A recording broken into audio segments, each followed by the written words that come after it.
This might have happened to you.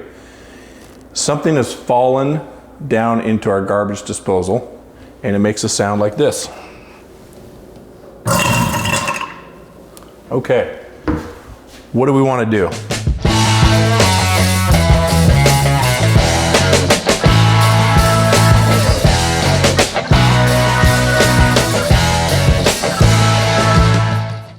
First of all, the most important thing before we put anything down into the disposal to retrieve the object is to disconnect the power. There's several ways you can do that. You can unplug it if it's plugged in underneath the sink, or you can use an electrical tester to make sure that you've turned your breaker off that is supplying power to the disposal. It's not enough to just turn off the switch. You need to actually make sure you've turned the power off to the unit. So after I disconnected the power, we were able to reach down with a utensil into the disposal and we pulled out this soda lid.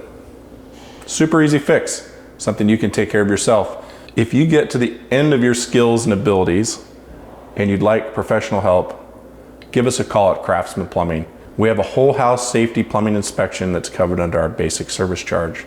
Craftsman Plumbing, home of the no mansplaining guarantee.